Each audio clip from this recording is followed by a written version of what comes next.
All right, we're back, and we are live here with Faithletic. Yes, we are here. We made it. We made it back. A little easier transition than the first time around. You can't see us yet because I still have our logo screen up, but there we are. Welcome back, everyone. This is theoretically our second episode of the night, our third total. If you missed us earlier, it will actually be on the Faithletic YouTube channel momentarily, probably in a couple hours. Yep. I'll have it loaded up there, so if you missed our episode tonight, which was basically all sports, and then this second part of our segment tonight will be more based on the faith side, but we'll still incorporate a little. In fact, what was I going to say? There was something I am going blank. There was something I was going to start with. You were going to start with underrated, underrated, or overrated, underrated, or money. Overvalued, undervalued. Undervalued, overvalued, or money. Yes. Okay, so, and this is how this works. We may reverse this down the line, but tonight, and last time we did this, I gave KC 3 scenarios of either an athlete, a team, an entertainer. Somebody. Ooh, I like entertainers. Or, somebody that's in the spotlight. Yeah. And I give him 3 scenarios of that person or entity, team or whatever. Overvalued, undervalued, or money. And of course, overvalued means they're getting paid or are better than what people say they are. Undervalued is underpaid or better than what people say they are. And of course, money means spot on. Spot on. They're spot on. So this week, we'll have 3, and we're going to start with a person. Okay. All right, so the person that we are going to... Oh, there's a touchdown. Tyreek Hill. Cheetah. Tyreek the Freak. Tyreek the Freak. All right. All right, so here we go. This is a person, all right? Yes. So our wrestling fans out there will appreciate this. Okay, I'm ready now. All right. Overvalued, undervalued, or money?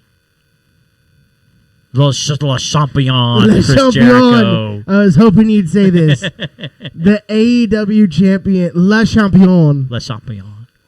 Chris Jericho, the Painmaker. To me. Which I love that. Which that's awesome, by the way. The Painmaker. I know what you're going to say. Yeah. Maybe not. I say money. Okay.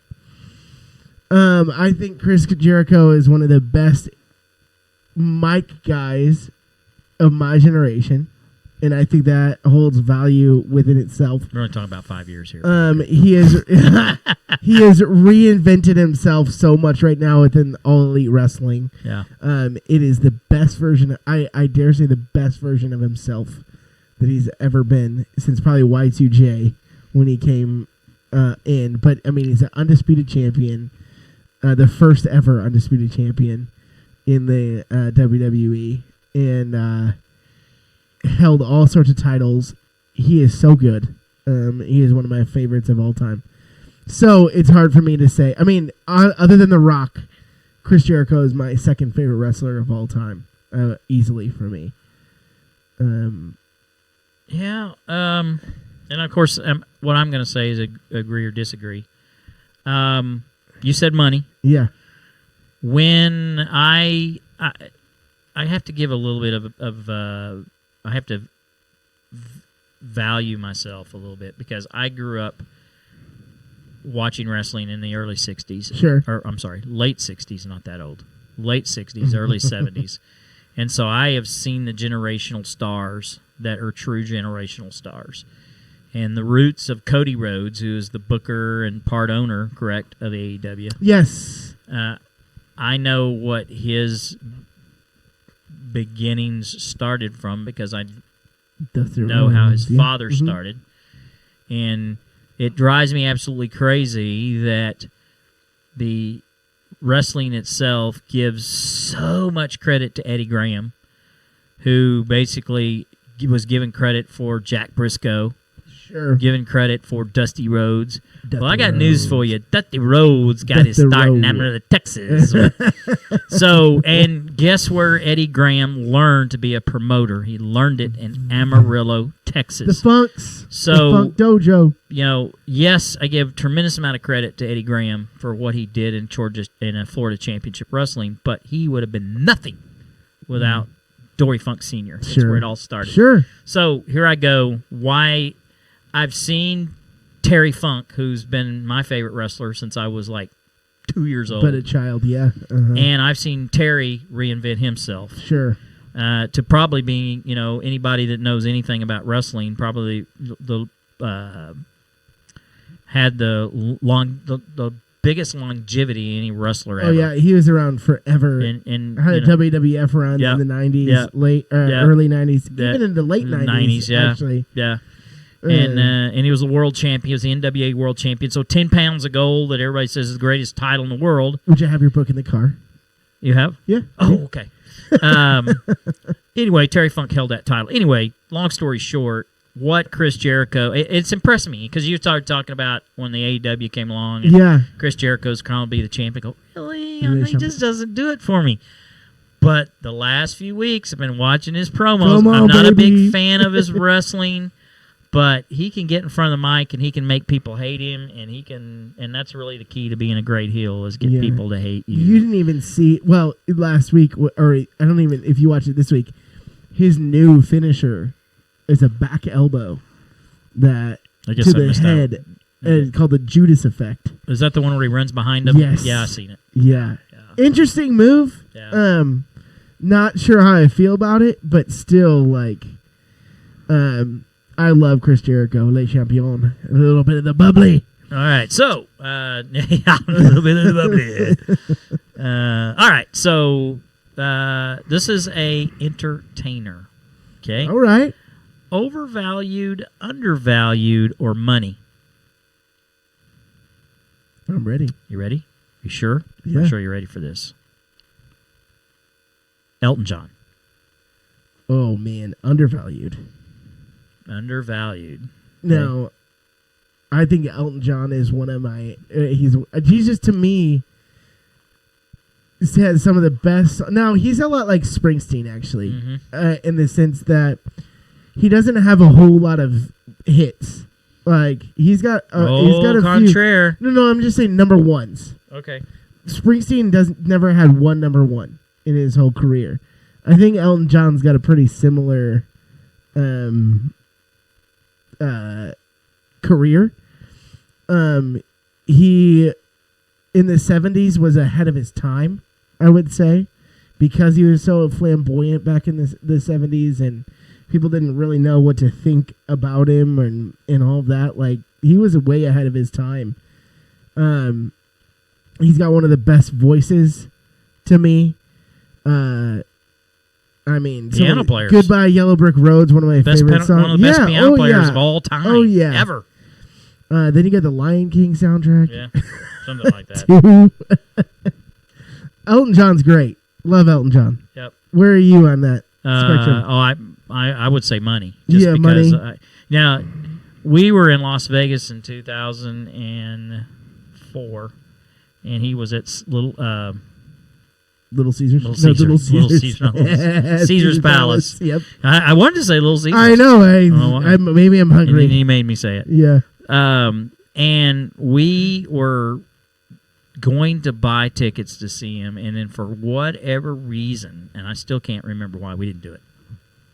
Yeah, that's what I think it was because the cost of the tickets. Tulsa tickets were going for $300 to get in the building. It wasn't anywhere near like that. It was about. It was probably $95 to $100 ticket. And to me, I was just like, I would. My favorite entertainer of all time is Elvis Presley. I would clearly pay that. To see Elvis. Yeah, absolutely. But Elton's always as a child growing up one of my favorite entertainers, but just couldn't do it. So I heard. Well, first of all, I was just gonna run through his hits real quick. Rocket Man. Yeah. Tiny Dancer. Yeah. Your Song. Yeah. Benny and the Jets. Yeah. I guess that's why they call it the blues. Don't Go is, Breaking My Heart. Yeah. Goodbye Yellow Brick Road. Candle in the Wind. Crocodile Rock. Can You Feel the Love Tonight? Sorry seems like the hardest Oh, word. that's a good one. Philadelphia Freedom. Philadelphia Freedom. Circle of Life. Like, Is just like, Someone Saved My Life Tonight in there? somebody's back. It's one of the best albums he ever did, I thought. Captain Fantastic and the Brown Dirt Cowboy. Yeah. It was Someone Saved My... Someone Saved My Life Tonight was on that album. The Witch is Back. Yeah. That song's great. You almost made me say it. I wasn't gonna say it. Elton John's great. Yep. He's great. Okay, so you say undervalued, I say money. Yeah, okay. I would say that. All right, last but not least, team. This is a team. Okay. Overvalued, undervalued, or money. Mm-hmm. New York Yankees. Great question. Got you off guard there, didn't I? I did, because you look at the rich history of the Yankees, I think you go to money. Yeah. I think if you go this year, there's still money. Like, I just think if you look at the whole history of the New York Yankees, one thing about me being the baseball guy that I am not a Yankee hater because I love their history. I love Mickey Mantle, Joe DiMaggio, Babe Ruth, Reggie Jackson, being Lou who Gehrig. he was, Lou Gehrig. Yeah. And then you look into Roger the Maris. 90s. I loved Paul O'Neill. I loved Tino Martinez. Mariano Rivera is one of my favorite players of all time. Derek Jeter is on that list too. Roger Clemens. Clemens, not so much. Okay, so Yeah. And this might be a show we do somewhere down the line, because by then people will forget it. Yeah. One team you think of when you say Major League Baseball. Well, I think the Yankees. The Yankees. I mean, you know. They're synonymous. Yeah. It's like saying Manchester United with soccer, What with is Premier that? League soccer. What is that?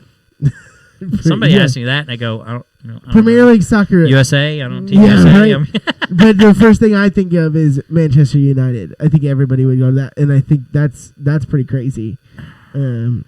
Still, like, it doesn't matter what the Yankees are doing; they're going to get all the coverage. They do, They and that's possibly could. why were we talking earlier about in our first segment about how the networks will just have a field day if the Yankees aren't in the World Series, because their ratings will not be the same. And then I wondered a little bit too. Has that shifted a little bit with how great the Red Sox have been over the past 15 years?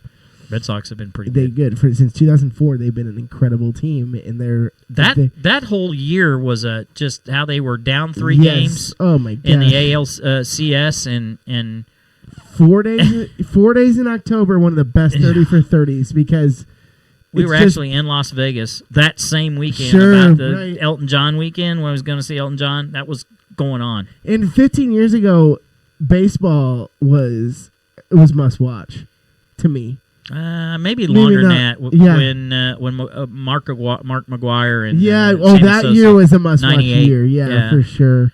That was probably more of a must watch than 15 years ago. Yeah. Because everybody's watching. Yeah, I'm just saying, I think baseball had more notoriety back then. I would say baseball is not fast paced anymore, and we're living in a microwave culture. Agreed. Where people don't have time to sit down and watch it. I literally had a conversation, and maybe we would talk about this a minute. Like, with the culture the way that it is now, I heard this on Bill Simmons' podcast, the Hottest Take, which is just really, really funny. Is it good as ours? It's You're supposed good. to say no. No, absolutely not. It's not as good as ours. But it's just funny. They take like these wild takes. In one of them, they said that volleyball should be the 3rd most popular sport in America because it's so fast paced that literally volleyball, the plays are short.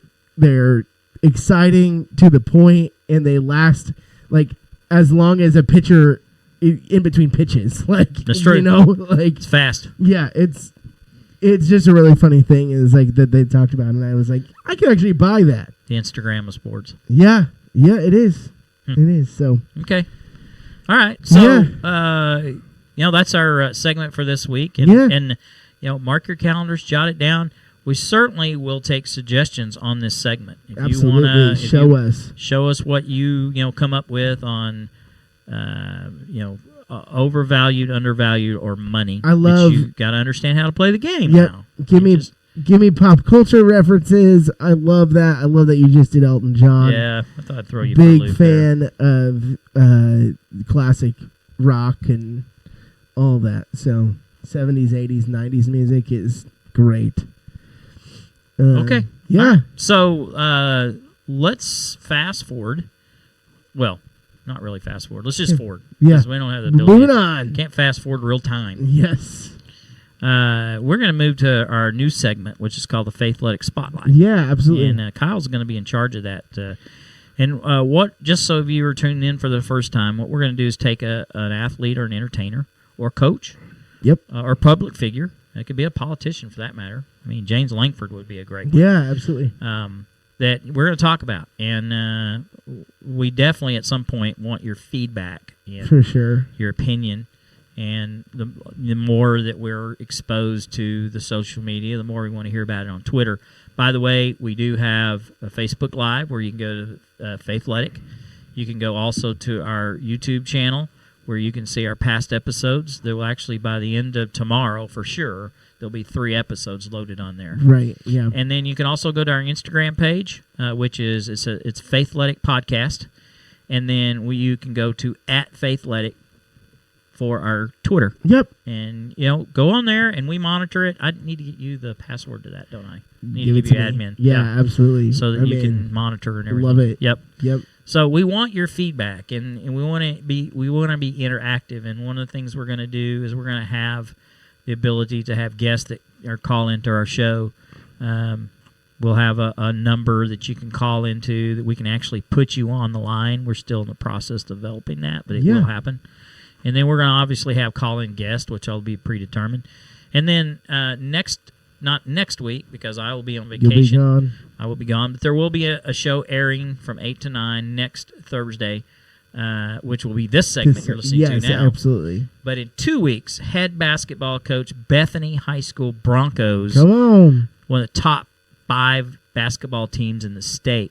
Bethany's killing it right now. Head basketball coach Quinn Wooldridge will be here in person, live. Absolutely, very cool. We're excited to have him. Probably probably on his team the tallest sophomore in the state of Oklahoma. Wow. Yeah, which is his kid. Wow. Okay, very cool. That's awesome. Yeah. All right, so yeah, I'm gonna let you take it away for a minute. So, I had one of my favorite players growing up, and as you all know, I'm a big baseball fan. My dad is a big Kansas City Royals fan, and my grandparents live in Kansas City. And so there was a time where every year we'd go to a Kansas City Royals game. Big White Sox fan, big Royals fan, which is weird. But anyway, just always kind of been fascinated with the Royals. And actually most of my life they've been not great. But there was one guy in the late 90s, mid 2000s that appeared, a guy named Mike Sweeney. And Mike Sweeney was probably my favorite baseball player for that period of time. When he went to the game, he was just incredible. He's a 5-time All-Star in baseball, in Major League Baseball. So actually, 1 year, I think he hit close to 344, which is like crazy. Hit 140 RBIs. Like, he was a legit player. And a tough out for most of his career. Was seen as a bulldog as well. He stood up for his teammates. I remember one time that he actually one of the Detroit Tigers pitchers was jarring at him, and he was not going to take it. He actually went out to the mound, charged the man, threw his helmet at him, won that fight. Like, complete bulldog. And we want to be interactive. One of the things we're going to do is we're going to anyway. So hold on one sec. Okay. So anyway, Sweeney was just a great player, but he was also a leader. And in fact, he did a little more research, just more on him, because I knew that he had a faith, And so I wanted to learn just a little bit more about Mike Sweeney, being one of my favorites. And he actually talked about the fact that that his general manager, was also a believer, and he said, you have all the talent in the world, but what you bring to the table even more so is the fact that you pour into others so well. In that he talks about, he brought so many, watching this interview online, about the fact that he really was grounded in his faith. Now, he's a Catholic believer, but man, the way that he talks about Jesus. Roger Staubach was a Catholic. Yeah, and the way that he spoke about Jesus was incredible to me, and what he did in his life. He talked about the fact that in the 90s as well, being in the 90s was the time where the steroid era was rampant. And he actually spoke about the fact that he could go to bed easily at night knowing that he, did not ever do any of the drugs, any of the steroids that were offered to him. He refused to do it. He was going to be a clean player. And in fact, he just stayed away from it. He talked about the fact that was very much a part of the culture in the Major League Baseball culture still, because it's a athletes, like it's very much one of those things. You have the money, they go out and party and all that. And he just talked about the fact that, bad company corrupts good character. And he was very much a high quality guy. And was actually inducted into the 2015 class of the Kansas City Royals Hall of Fame. So he a very, very talented player, and he talked about that when he got the call that day. He found out that his dad had cancer, that he was diagnosed with cancer in the esophagus, and actually went into the operating room, and they said that during the middle of this operation that his dad had a heart attack. And they said, you better start praying, because we really don't think that your dad's going to make it. But his dad told him, I'm going to be at your Hall of Fame induction, son. And so he prayed through the power of prayer. His dad actually made it on that day, and he made an emotional speech at a press conference talking about how much he appreciated his dad, and that he owed everything to his father, which was just really, really cool. Since then, he's gone on to go back every year to spring training, where he's been just a coach or a helper, kind of, just to help the team out, but be a positive influence to those young players. He has a baseball league that is built on Christian foundation that he has built in, and he also is very much a pro-life activist, which we don't talk about politics here, but like he is very much an activist in that regard, and speaking for people that can't speak themselves. And so just an incredible thing. And he talks about this tandem bicycle that he's talking about, riding in tandem. And I actually was given the opportunity when I was at the Kanakuk Institute that somebody really close to Mike Sweeney, and actually got chills when I was talking to this gentleman, the fact that like he was my favorite player. Isn't that cool?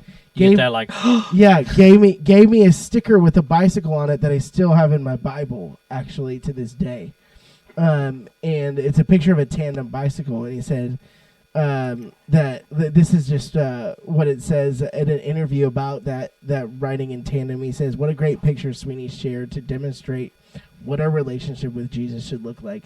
He is on the front of the bike, and we are on the back. He is steering, directing where we go, and we are trusting him to do so. He is one that is in control of our destination and our route to get there. We are not in control, and like Sweeney, when we learn this, it reminds us to trust God. But more than that, it can also remind us that he is with us, and it is his strength that is accomplished. We think we are in control, but we are not. And the struggle to control can be exhausting, but when we surrender control and allow him to lead, he refreshes us. He leads us on the right path, and he is with us no matter what the trial of life brings us. And so he asked the question, have you surrendered control to him? Are you ready to? It is something that we need to ask God daily, that he would be in control. And he speaks about Christ being first at all of his camps, and in his role as a consultant, Sweeney looks for opportunities to show Christ's love to others. He has valuable information as a professional baseball player that he is willing to share with his campers, but the most important information he has to offer is about God's love and how his faith in Jesus has guided him in his career and in his life. We are called to lots of different vocations his experience in his life, but keeping Christ first will allow us all of those places, work, and relationships to be our mission field, where we can be used by him to draw others to him. Great words from Mike Sweeney. Just incredible to see. Just a franchise Hall of Fame career and how God led him, for sure. That's an amazing story. Yeah. And I think when you hear instances like that, life-changing, and we talked about it a little bit in our first segment about how many entertainers or athletes have had changes during their career, or perhaps maybe before their career got started, but then they swayed away a little bit, and then circumstances of the exposure to what what became in front of them kind of got them a little bit sidetracked. And I think that one of the things we want to talk about in our Faithletic, because I'm one of those kind of people who has been affected by losing your way. Mm-hmm. I've seen it happen to not only in my personal experience, but in people that I know personally who have, and I want to use the word fell from grace, but it's because I don't believe in falling from grace, but falling away from our path and our destination and our obedience.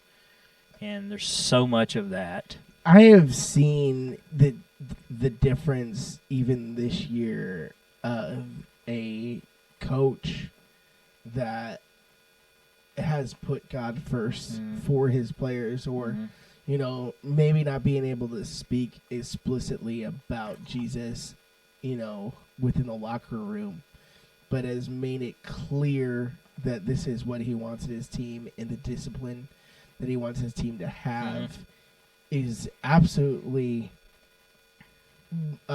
just so incredible and so incredibly important to build that culture within a locker room. I agree. Anymore. I agree. Whether and even beyond Faithletic is like, man, there's just a need for positive influence, for discipline, and realizing that discipline within the locker room is not always bad. When I say discipline, I mean like, hey, Dan, you didn't really do a great job on this. Hey, how can I? The coaching that you're seeing players, even in the NFL right now, that don't really want to be coached. Yeah. That they think that they got it figured out. Sure. But there's such an importance to dig into that when you're coaching, but having that faith as your foundation, like you see a real, like there's a reason why having a biblical foundation, it works so well, is because God created a blueprint for us to follow. Well, it is that foundation, and here in a minute, and the devotion I'm going to share, it's kind of one that's a personal thing with me, but it's so scripture driven, and it sets a standard for what we expect out of ourselves and the people around us. And speaking of that, and I remember now what I wanted to talk about. Sure. Last Sunday night at Trinity. Yeah. So we had our men's steak dinner. Yes, we did. We had over 400 men come to that event at Trinity Baptist Church in Yukon. Our guest speaker was none other than Mustang, Oklahoma's own Shane Hammond. Two-time Olympian, American record holder in Olympic weightlifting and world record holder in powerlifting. And I have had the opportunity to know Shane since he was 19 years old, and I just, every time I listen to Shane, I just see what impact God has made in his life. Yeah. And I think, we've had him on our show a couple of years ago when I first started. He was on, and I interviewed him, but we never really had the time to let him tell that story. Sure. I think that it would be great for our listening audience to hear that story in the future. Yeah, absolutely. Let him tell it, and if when you need 30 minutes, let him tell it, and we'll just take a break that week and say, Shane, you got it. Shane, we're going to give you a call. We're going to set the phone down. If we ever got that opportunity, that'd be amazing. Yeah. Just go. Good. Yeah, go for it. But what an amazing evening. Yeah. It's been great, and I think I think coaches have it. They got a tough time right now. Just because, my gosh! And a lot of that was my hope that we would be able to talk about that and maybe be an avenue where coaches could think about and ponder, that a little bit. And, absolutely. I mean, do you have any thoughts about how do you be that? Well, that I'm glad you kind of segues into where I wanted to go tonight, so we can kind of fast forward to that. So, I have 3 principles that I follow in what I'm doing with the mentoring program. It's called Team Black Mentorship. It's not really, this show is not Team Black Mentorship, but it's been my lifeblood. It's in your DNA. Yeah, for the last 5 or 6 years, and it really started kind of getting that direction when I was in college. Had the opportunity to go back to homecoming at my college, which is UCO, which was Central State when I was there, and I came in contact with some of my friends, and I was an athletic trainer, by the way, in football and wrestling. And I got to see some of the people I hadn't seen almost 30 years, and one of them said to me, he goes, "You know what? I'm not surprised, because I saw pieces of what you're doing now then." And I've said all along that it's the people you've come in contact with, and it's kind of like Pastor Brian has said that, the numbers aren't, the numbers aren't everything. So we talk about, the church growing in numbers when we have on Sunday. The numbers aren't everything, but the number has a name, and the name has a story. Scott Kenny always said, which is our associate pastor. Yeah. We count people because people count. People count. And my process through the years is the people that I've come in contact with that have mentored me, and not only the ones that have mentored me, but the ones I've seen take paths down the wrong road that led to very diverse situations, adverse situations that they had to diversify, that overcame. And it's truly amazing. And I want to share 3 things with you that I think that every coach, and it's simple. And when they hear it today, if there's any coaches out there listening tonight, and they say, "Well, I don't do that stuff all the time," but are you really making it, the circle of what you're trying to do, the center? Okay, so 3 principles. Number 1 is accountability. And you say, "Oh, well, that's easy. Hold everybody accountable." Sure. Yes, it is true. But what are you doing yourself to live in that role of accountability? And are you teaching it to teach others? Because you can't breed the success without the people under you who believe in the same thing you believe in, who pass it on to the people that they're in contact with, who pass it on to the people they're in contact with, who pass it on to the people you're in contact with. Which is a biblical principle from 2 Timothy 2:2. Absolutely. Pass on to faithful men what you have learned. Right. Planting your seed.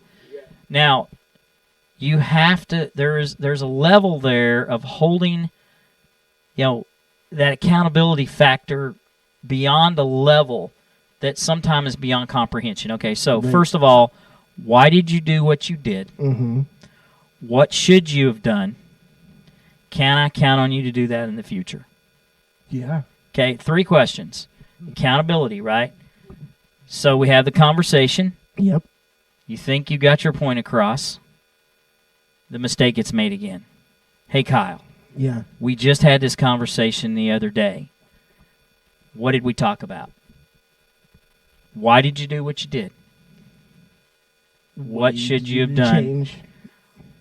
Can I count on you doing this in the future? And what did you turn around and do? And I did it. You did again. it. I did it again. So, Kyle, can I ask you something? Yeah. We're role playing here. I don't Yeah, let yeah. everybody think I'm jumping on Kyle. No. Are you a man of your word or not? I hope to be, Coach Dan. But we seem to have a disconnect in understanding what that means, right? Yes, sir. Because I can't believe that you would actually do that intentionally. Yes, sir. So what happened? You know what? I just messed up. Yeah, and okay. I'm sorry, and I'll. I still love you, man. We all make mistakes. You know, that's Yeah. what Jesus did for us. Yeah. But how can the next time, can we kind of recognize it maybe a little sooner and not let that happen? Do you think that's possible? Yeah, Okay, Coach. great. I appreciate that. Now, let me tell you something. If we have this conversation again, probably not going to like Probably me very much. Probably gonna be a little different there, Coach. Huh? So accountability, and the thing is you have to just saying it and having that question doesn't mean anything. There's no follow up. Right. So the follow up, and you have to remember, and you have to. It's and people that don't know me from Adam, I have 150 people that I have responsibility for. Sure. But I have to start with my one. My one has got to Yeah. pass it on to the one that they're in contact with, and then they have a circle, and then there's another circle there, and it's just like a flowering effect. It has to be planted and watered. I mean, really, your influence is the only thing that Absolutely. I mean you can really take with you to heaven. Yep. Like on the other side is like the only crowns we'll have are the people that are with us Absolutely. that we got to affect, and yeah. What seed did we plant? Right, exactly. All right, so that's a short version. When we have a 2-hour episode, I can get more into detail. Yeah. Okay. Yeah. Principle number 2, Yep. work ethic. Work ethic. Okay? We work hard every day trying to improve our craft or what we're doing and not make the same mistakes over and over again.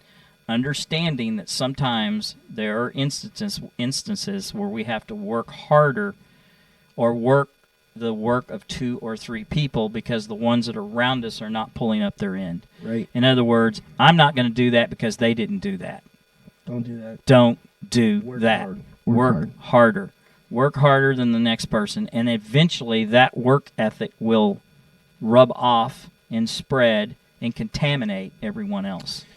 I've even seen this within the church Yeah. lately, where we've seen our pastor, Mhm. where he has got an incredible work ethic. Absolutely. Where everybody else is like, well, I got to work at least as even a little bit compared to him. Yeah. You know, Setting an like, example. I better not be on my rear. Yeah. I better be getting after it.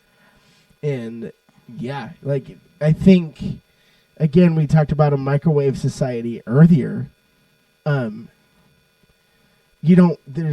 There is a generation right now that's like, hey, like I'm gonna get out of college and I get this job, right? Yeah. Like, no, it's like hard work. You got to work hard wherever Entitlement. you're at. It's an entitlement society. Yeah. Yeah. I should be first string quarterback. Just because No. I'm here. No, did you put in the work? Yeah. Like, I see this guy in the gym before anybody else get here, and he's the last one to leave. Yeah. Like, you hear that all the time within sports that, like, the best players, or not even the best players, Nope. they're the ones that are putting in the work. Like, Well, there's an old saying in is hard work beats talent when talent doesn't work hard. yes. Yep. And, Tim Tebow. Yeah. Tim So Tebow's a great story. good within story. that. Work hard and understand your craft. If I have people that have they need to have information which they need to follow up with, and if they don't follow up with that information, and you turn around and ask them a question about something, they don't know the answer to it. Like, well, how much work did you put into it? Oh, like 10 minutes. Well, you're gonna get what you put into it. Yeah, exactly. It takes more than 10 minutes of work to be able to perfect the craft that you have. So, the work ethic, which is something that everybody says, well, I work hard. Well, do you really work hard? I mean, do you work hard like Peyton Manning worked hard, where, he studied and he understood. And Tony Romo does the same thing, and he did that off the football field. He does that now today with the broadcasting that he does. Yeah. He studies. I mean, he's Patrick Mahomes. Troy Aikman's the same way. Yeah, Mahomes. There was a tornado in Kansas City, and his fiance took a picture of him still studying during the middle of the tornado warning. That's pretty incredible. Yeah. That pays off. Yep. The hard work pays off. The studying pays off. I used to work out and train, and I had that same mentality. We train in a gym where, the fire alarm's going off, and we're still finishing our set. It's like, hey man, we gotta get outside. I'll get there in a minute. It'll be fine. It's okay. You just have a commitment level. Yeah. So work ethic's number 2. So number 1 was accountability. Number 2 is work ethic. The third thing, this one may shock you, honesty. Ooh. Now, there's a level of honesty of being truthful, but there's a level of honesty when you're failing to accept the fact that you don't know what you're doing and you need help. Right. Hey, I don't get it. Oh, my gosh. Don't fake it till you make it, because trust That's me, not a you thing. will fail. There is, because people, and they get... Right, I know, but it's just like eventually the truth comes out. It does. Anyway, no matter what. Eventually. If you mask it, even within sports of I don't know how to do this, it comes out. Yep. How true is that? Especially I think of basketball or football where you're out of position. Did you understand? Did you not understand? Why didn't you ask me the question? Yeah. Or why didn't you ask questions that you said, hey, I failed in this regard. Mm-hmm. Help me. Yeah. So anyway. I think that the honesty factor, and let me just tell you, in my business, we have never fired somebody for failing to meet an objective. But we have fired them for lying about it. So always be truthful, always be honest, and be a person of character and integrity, which, obviously that goes without saying. But are you the person that we think you are, and are you going to do what you said you was going to do, right, or not? Yeah. And if you continually try to breed that within the people around you, eventually you will turn it. It won't happen overnight, and it isn't the cure-all of all issues. But it's just like when I'm training, and the hardest time I have with kids is I have a system, right? And I say, look, I have a rule. I'm the boss. Okay, now we're getting away from my paying job and from just working with kids, okay? Right, yeah. So I'm the boss, and it's my way goes. And if you don't particularly care for that, it's okay. You can leave. Nobody's going to be mad at you. But when you're here, you're within my wheelhouse, and we're going to stick to it. Right. Now, when they get ready for competition, there's like an 8-week window where I said, look, you get out of the confounds of our training sessions, which is every Saturday morning. I am employing you not to do anything extra because, number 1, I will know it, and number 2, right, what my system does for you will not work. Huh.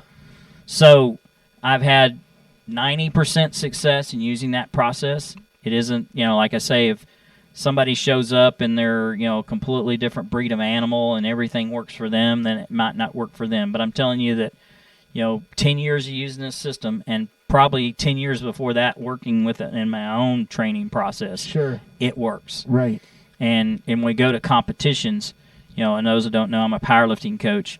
There's 9 attempts for each lifter. An average lifter gets 66% of their lifts. Average lifter gets 66%. My lifters, over the last, since 2012, that I kept track of it, 88% of their lifts. Dang. And not to mention probably a dozen world records in the last 7 or 8 years. So it works. Man. So does that work for coaches that are listening to what I'm doing right now? I'm not saying it does, but I will tell you the 3 principles that I just went over, which is accountability, work ethic, and honesty, works. Absolutely. And is it foolproof? Probably not. There's always going to be a bad apple in there, but you're going to have more successes and more followers, and you're going to plant your seed. And you're gonna follow God's word by sticking to those 3 principles and anything else you can do. But and those are 3 very much biblical principles. They are, and they're simple. It's like all three of them. Mm-hmm. Accountability, and I mean, Proverbs talking about a little folding of the hands, causes doom later. Basically, like got it. These are just biblical principles that we're talking about. I'll be honest. I mean, thou shalt not lie. Yeah. I mean, bam. One of the yes. Bam. Don't lie. Or bang, or whatever it is now. Bang. Yeah, sure. No, but that's good stuff. Yeah, for sure. That was kind of my devotional. Kind of rolled into. Kind of all segued in. And that's the hope of what we wanted to do within this podcast. Absolutely. Was like we wanted to get real and be able to talk to coaches and to people within ministry, but also sports fans too. Absolutely. To just roll it all together, for sure. So, but yeah, that was excellent. Well, thank you. Yeah. It's something I've tried to follow, and it was funny. I was listening to one of my managers do an interview the other day because I believe that part of the process of the building a successful roster is you got to recruit, and when you recruit, you got to set a standard and you got to set a level of expectation in an interview. And I heard that manager going over those three principles, and I almost started crying. I go, my gosh, they're getting listening. My babies are listening. I couldn't believe it. So awesome. They're getting it. So That's and I cool. see them passing it on to others, and I think it's it's something we're missing. And I'm not trying to call somebody out and say you're not doing this. I'm just telling you that I think that if you work harder at trying to maintain those principles, that you'll have more success down the line. Absolutely. Yep. And I agree with that for sure. All right, man. Well, what else you got? Are we missing just something? Nothing. Like one thing that I would just recommend right now, one thing that I'm reading is this devotion by Paul David Tripp called New Morning Mercies. Okay. Just an incredible read. Really speaks to the heart. And just really good. And this week, just talking about the fact that God loves you so much. This was something that I just read a couple days ago about God loving you so much that He doesn't get tired of giving you new mercies every day. Mm-hmm. He's not surprised by anything you've done, which that's been said so many times before. But just realizing just how much God loves you. Was even important for me as a pastor this week, and so everybody needs to know that how much God loves them, how much mercy He has, infinite. Yep. So, yeah, we're thankful that we have this little opportunity to share with people. We hope that you would share this with one other person as well. That. Leave us comments on YouTube, share it, link, whatever it takes. But we would love, not because we want numbers, just because we want the love of Jesus to be spread in locker rooms and just in the workplace. Yeah, everywhere you get, wherever you can impact people. For sure, makes a massive difference. So, this is the second segment we've done tonight. Where we had a recorded one earlier. It will be up on our YouTube page, Faithletic. I'm going to try to get it on there tonight, but it may be tomorrow before I get it on there. Sure. And then there'll be this episode, which is officially episode 3. Loaded as well. And then next Thursday night, we will not be here live, but this episode will air again. It will, yes. And then we'll be back live 2 weeks again. 2 weeks from tonight with head basketball coach, Bethany High School, Quinn Woolridge. By the way, Coach Q. Quinn and his wife Andy are the only husband and wife ever to be inducted into the OBU Sports Hall of Fame. All right. Yep. That's cool. She was an All-American at OBU. She also played some WNBA. And oh wow! Yeah, that's amazing. She's big time. So maybe we should have her on. Maybe. Yeah, that's incredible.